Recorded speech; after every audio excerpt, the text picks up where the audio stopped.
And that brings us to the end of the joint press briefing from the two heads of state. Do they have any questions? And they have given us time for questions. So if we have any questions, we'll take a few.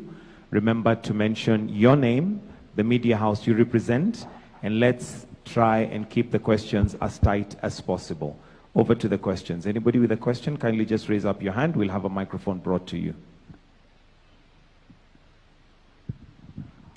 Yeah, thank you for that. I'm Steve Otieno for the Daily Nation here in Kenya. On the partnership deal with education, some 2 years ago we had a few Kenyan students who had gone to universities in Finland, and there was a delay or a hitch in the payment of their school fees. They ended up really stranded far away in Finland. So will you expect to see a bit better handling of them next time when such a scenario happens? I understand also Finland, until recently you were non-allied to NATO, but you did so when Moscow went to Kyiv, and we saw the Finnish people a bit happy, and you are also trying to help us with regional stability.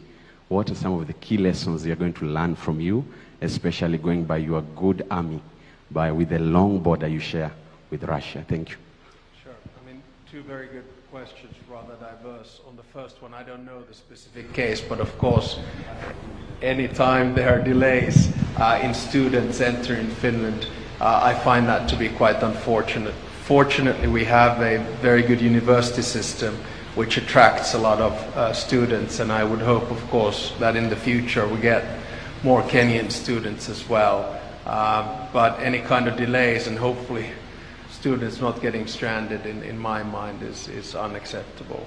On the second question, indeed, you know, in today's world, we live in turbulent times, in a time when the world order is changing. And we felt in Finland, which has a 1,340 kilometer long border with Russia, that it's always good to have friends. Now, after the Cold War ended, we joined the European Union, which became our values base. But we did not join NATO at the time for a number of reasons. But I think the Finnish people felt that when Russia and Putin aggressively attacked Ukraine on the 24th of February 2022, we had to join an alliance. We had experienced a similar attack from the Soviet Union in 1939, 1944. So there's a close emotional attachment to what Ukraine was undergoing. After World War II, we retained our independence, but we lost our sovereignty and 10% of our territory. And we don't want the same thing to happen for Ukraine. Are there any lessons? I think conflicts are quite different depending on where you are. They all have their own DNA. But there's one lesson I think generally that we have learned throughout our history, is that in order for you to be able to live in peace and prevent war, you have to prepare for it. There's a reason why we have obligatory military service and 900,000 men and women who've done it. And there's a reason why we have 280,000 men and women in reserves and one of the largest militaries in Europe. And as I always say, the reason is not Sweden. The reason is Russia. And we have been able to maintain peace with Russia and will continue to do so ever since World War II, just by having a deterrence system which is strong enough. And now, of course, us, together with Sweden, joining NATO was the icing on the cake. On the first question, on matters to do with education and some of the Kenyan students who unfortunately got stranded in Finland, I'm happy that there was eventually, it was a very unfortunate situation, and some officials in Kenya are undergoing accountability mechanisms to make sure that whatever happened to those students, whoever was involved, are held to account. But on a positive note, the universities in Finland were kind enough to accommodate the students, and to provide for them to conclude their education on an agreed framework. And I think it shows the depth and form of the relationship between our two countries. And I must, through you, Mr. President, thank the universities in Finland for their understanding and them facilitating the Kenyan students to complete their courses.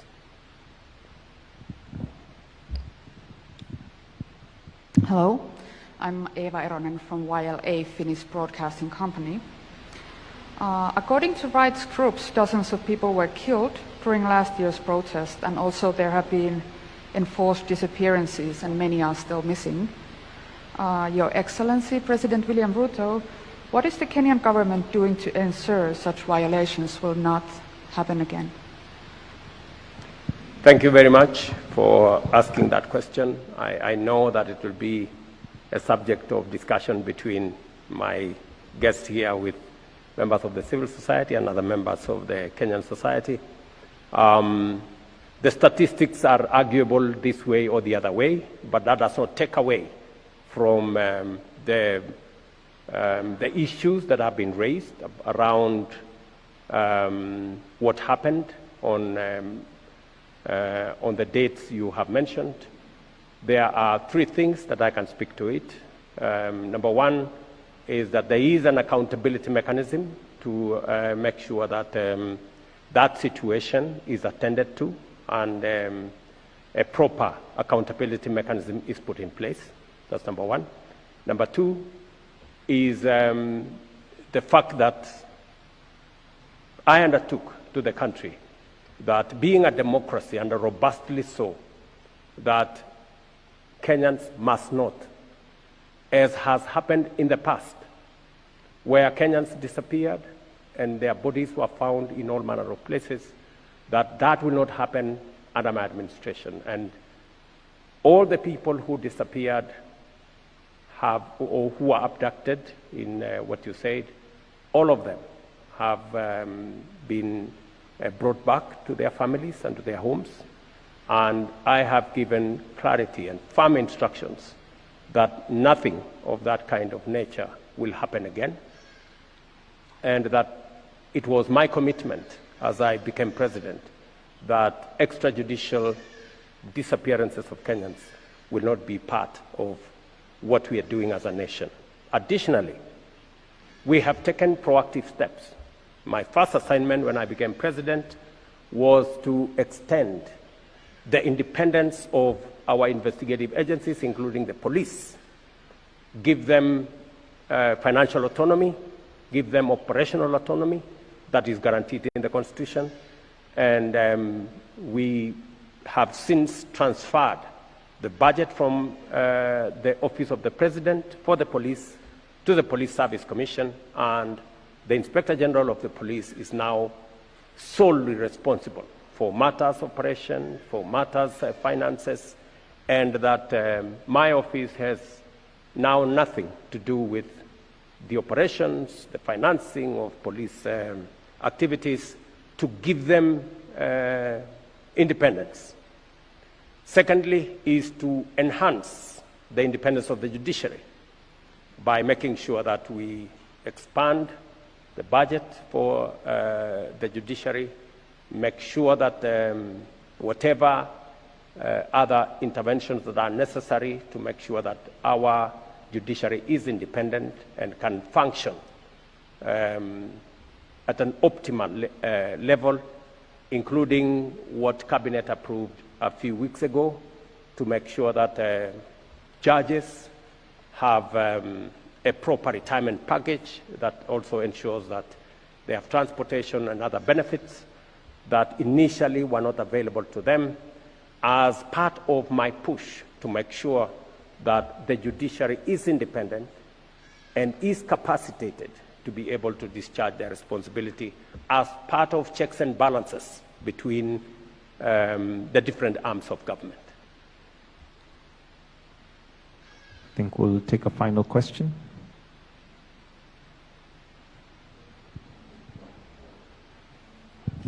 Your Excellencies, President Tab and the host, President William. My name is Seth Olale from Citizen TV.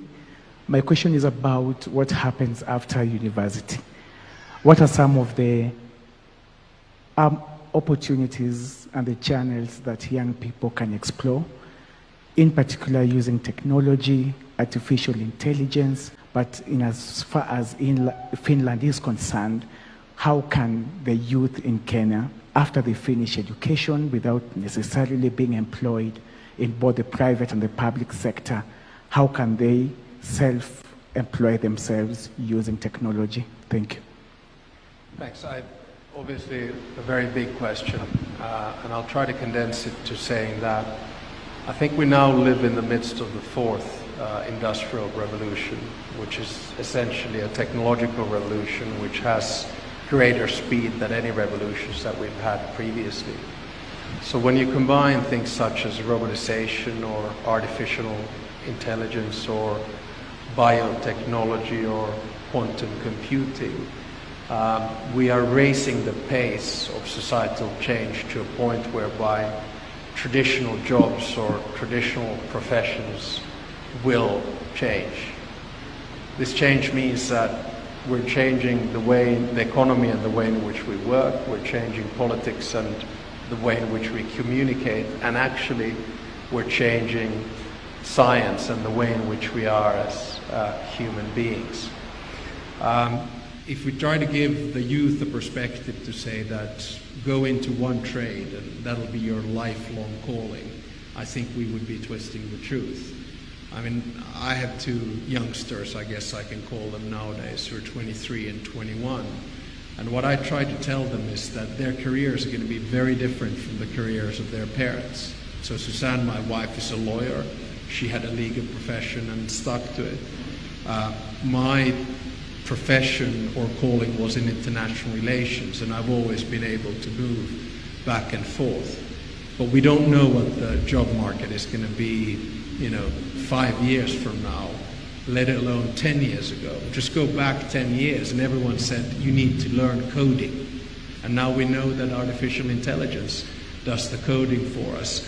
So my only advice to young students in both Finland and Kenya is that get a broad base when you do your bachelor's degree or a master's degree, and don't be adamant about sticking to it, because life at the end of the day is going to be a combination of study and work, and the key is always to be curious, always to challenge yourself and find new avenues. If you have that open mind, I think life will take you places, quite often unpredictable and surprising places, but it's a good mentality to have, that you don't get shocked about change, because their life is going to be about change. Absolute final point, there are a lot of youth today that are worried, that are frustrated, that are even distraught about what's going on in the world. Only one message: each and every youngster in this world has agency. Do something about it. Try to improve the world, and it'll turn out all right. Maybe just to add just a bit on what my good brother, I think he has spoken to that question comprehensively, but I will add to what he has said, maybe in Kiswahili, kazi ni kazi. That's part of the Kenyan psyche, that there is a diversification of opportunity. It is not a single file, it is not a traditional kind of work that we've always known, that in the space where we are with technology, with a changing climate environment, with agriculture going towards biotechnology, with all the issues, Internet of Things, and what we are doing around digitization. Just came from this morning's bilateral meeting between the EU and Kenya. And the focus of the meeting was digitizing trade, opening new opportunities for people to work differently. And it is the reason why, as government of Kenya, we've been trying to diversify opportunities for young people, to give them an array of opportunities, whether it is in our housing program, in our markets, in agro-processing value addition, in our special economic zones and the agricultural sector, or going all the way to the expanded digital footprint around the country, internet footprint that provides digital jobs, digital opportunities going into digital commerce, and what people can do on the internet, be able to sell wares, be able to sell stuff, be able to work on a digital space, or even labor mobility, giving more young people opportunities to work, not just around their villages, not in the towns they are familiar to, not in Kenya possibly, but working elsewhere and sampling opportunities. So I think what His Excellency the President has said is young people must be able to be open-minded, not rigid about the opportunities that are available, and they cut across different sectors, different countries, different professions, and it doesn't necessarily mean that you must stick to your profession. I think what the President is saying, let's be open-minded about the opportunities out there and try and make the most and the best out of the opportunities that come our way. We will continue to work with friends to improve on our education, to improve on our training, so that we can make young people much more versatile, much more agile, to adapt to different situations and different opportunities that come their way. And I think that's the way to the future. I think the traditional way of work is changing. The workspace is changing. The formal 8 to 5 is changing. The having to put on a suit and go to an office is also changing. There are many people who are now working from home. There are many people who are working differently, and all that is part of the new norm as we are looking at it. Thank you very much. Thank you, Your Excellencies. That will bring us to the end of this. A round of applause in appreciation and gratitude. I request that we all be upstanding as we allow Your Excellencies to also exit at their own pleasure. Thank you very much, Your Excellencies, for those interventions.